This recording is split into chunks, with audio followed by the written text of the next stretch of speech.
Well, here we are, ready to set sail for Angran Fjord and settle accounts with our enemies once and for all. Lahar will sail with us, and Bjolgur and more of his brothers may join us at our destination. We have Krusa's ship, and Krusa's too, of course, much as he might not like it, and hopefully the element of surprise. We just need to consider how to turn this best to our advantage.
There they are, with your sister as their hostage.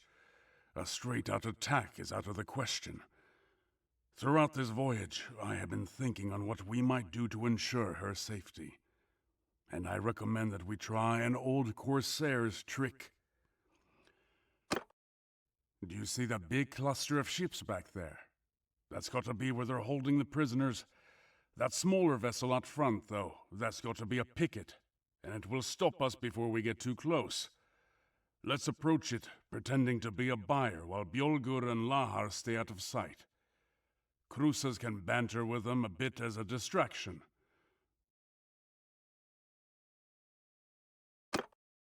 You and I, meanwhile, shall dive off the side of our ship, swim around to the stern of the prisoner ship and climb up the side. Then together we can try to find your sister on board. Once we succeed, well, we'll just have to figure it out from there.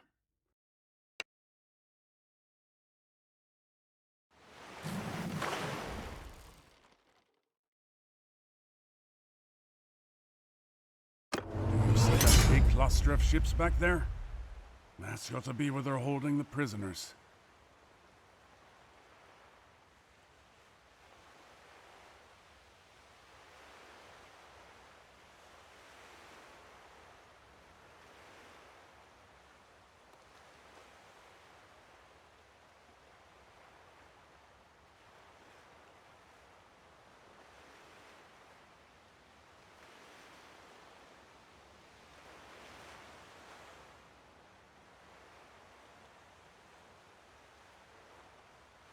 Into the water.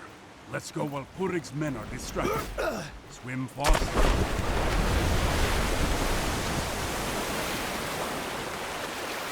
Oi! Lion Salautas Cruzas!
You bastard!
Now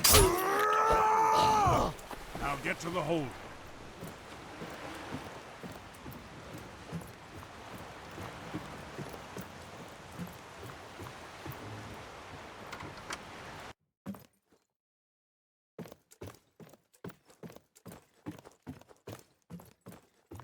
Who's there?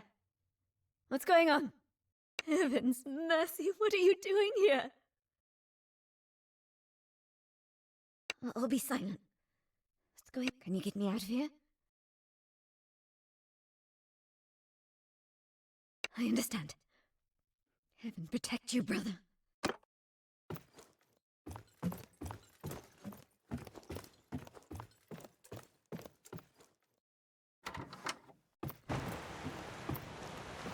Well done. But your sister is still within, and we need to get her to safety. Cut the lines tying us to the other ship, and let's be away.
Yeah!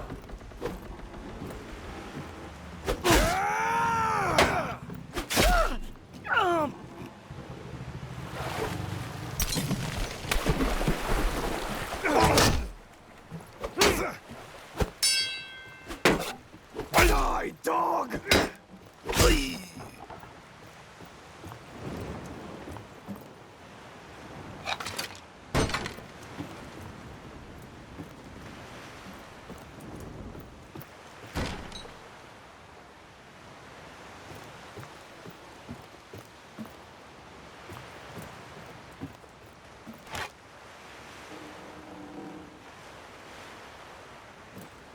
God's blood, we can't get past them. They're going to board. Shoot those bastards. Cut them down if they come over the side. Whatever it takes.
Yeah! Yeah!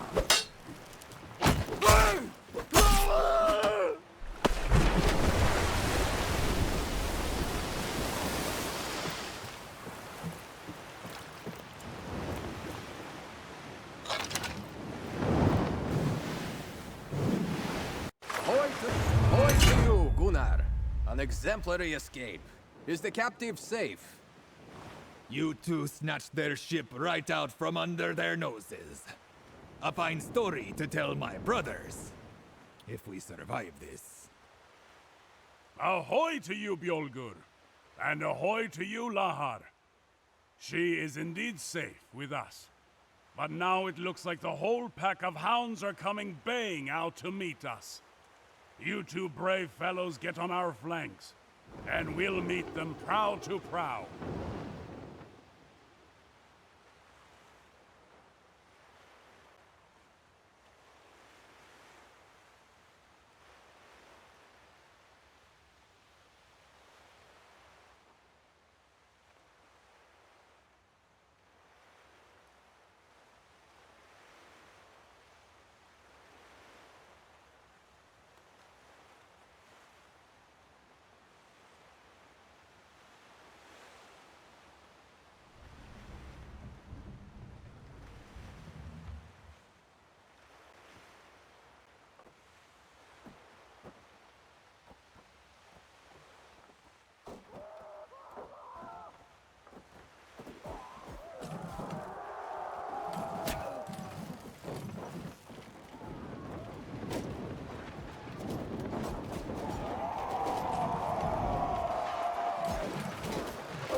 I will fall upon you like an eagle and tear out your livers. I will shatter your ships to splinters.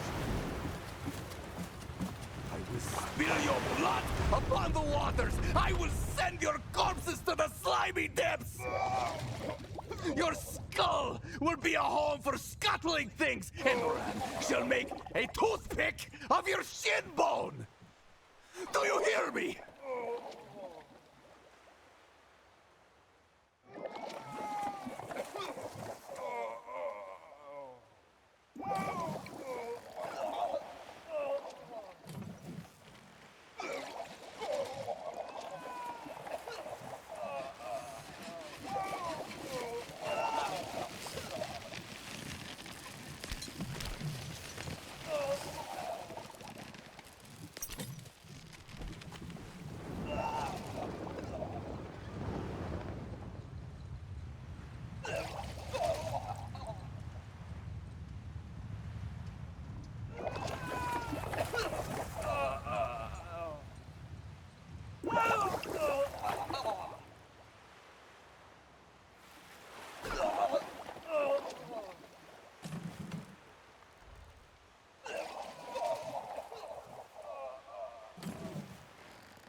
You and Gunnar have been slaughtering my allies up and down this coast. And when it comes to this,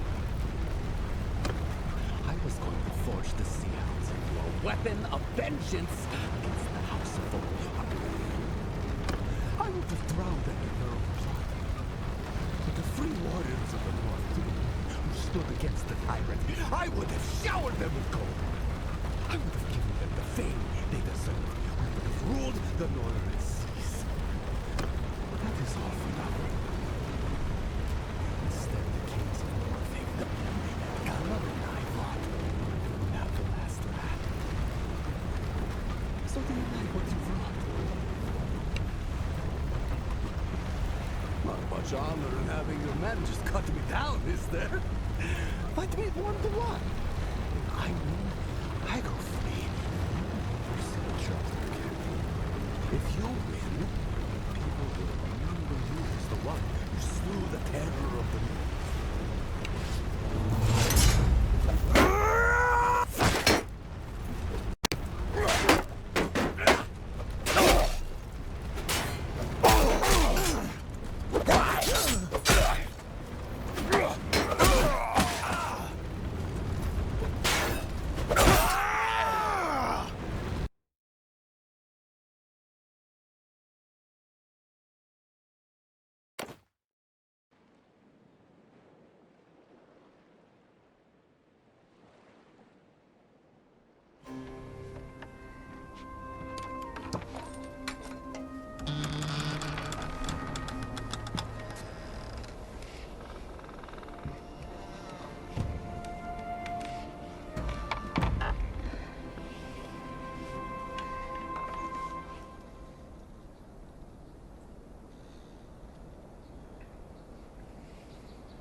Heaven's mercy. I had given up hope. I thought I'd die in that dark place, in the power of those cruel men. That awful night, I woke to cries and screaming and smoke. Mother and father... I won't speak of it. Some of those villains grabbed me and threw me over a horse. In the camp I saw our little brother, and my heart sank. But I did not see you, and that gave me hope. They separated us. They took the younger, stronger ones to be marched to the coast. They mocked us, telling us we would be worked until our deaths on some hot island mine or on some frozen shoreline. I told them that you would come after me with an army of warriors and see them all hanged. I did not believe it, though.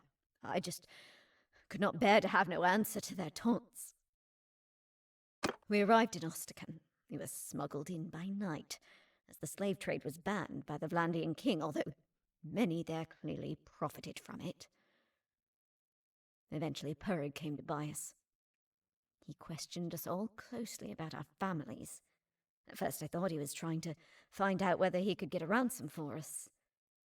But no, he was trying to find someone related to you. Oh, he feared you, and was keeping me to protect himself from you. That made me proud, despite my misery.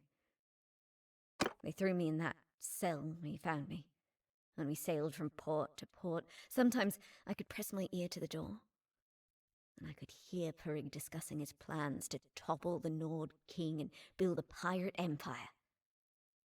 And I heard your name again and again, as their schemes were foiled and the noose around his neck grew tighter.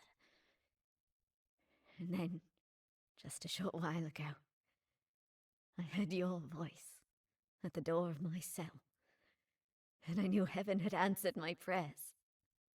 Heaven bless you, brother. I am ready to do my part for our family and our future. But I can see our men calling you. Get us to safety and we will speak again. I hate to interrupt, but we need to move fast. We've got men badly hurt, and our water stocks are low.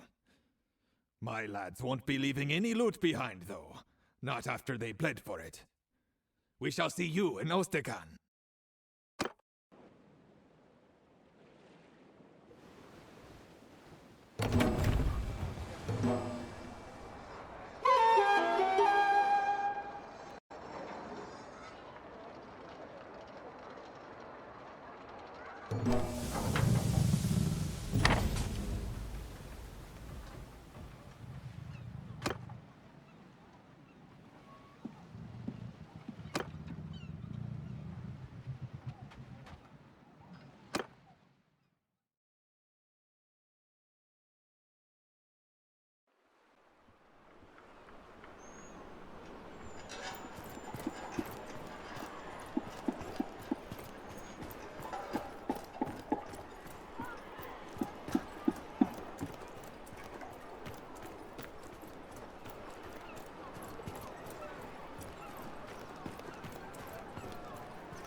Well, your sister is free, thank the gods.